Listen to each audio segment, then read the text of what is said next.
Hey, it's Andrew with Nintendo here. I picked 6 games this week that I think are worth picking up right now. And remember, you can find these prices and more on decodeals.com. Braid was originally released in August 2008 for Xbox Live Arcade. It's one of the first mega hit indie games I can remember, and was praised by players and critics alike. It won a ton of awards like Best Platformer, Best Soundtrack, and Casual Game of the Year. What I'm saying is, if you're not already familiar with the game, you're in for a treat. The basic mechanics revolve around standard platforming, but you also play with time using reverse and rewind actions.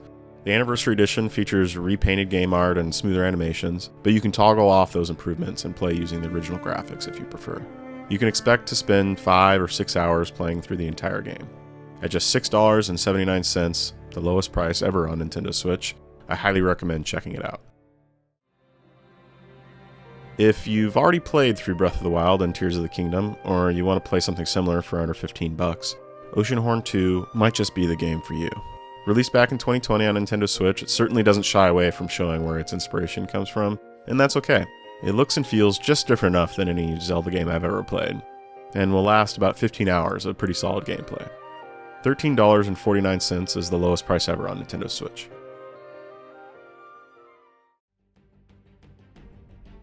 I first played For the King when it was released on Nintendo Switch back in 2019, and found the blend of tabletop RPG and roguelikes to make for a fun co-op experience. It's challenging and can feel a little unfair at times thanks to the RNG, but for just $4.99, it's hard not to recommend, but mostly everyone pick up For the King. We Love Katamari is such a wacky fun game. All I'm going to say is it's $7.49 and you should absolutely buy it. Thank me later. Now, here's some gameplay.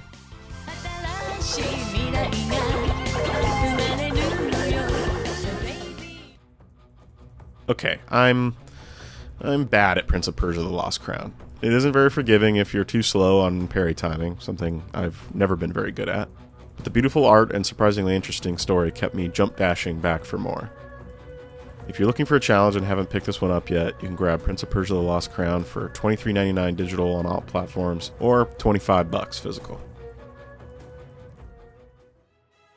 Never had the chance to play Super Mario RPG back when it was originally released on Super Nintendo, but I made up for that when I played through the entire game earlier this year on Nintendo Switch.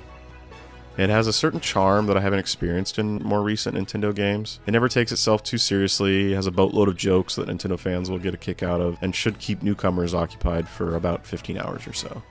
While Nintendo rarely puts the digital version on sale, you can pick up the physical version for just $40, an absolute steal. If you're enjoying these videos and you want to see more like it, let me know in a comment. I read and reply to basically every comment, so I'd love to hear from you. Cheers!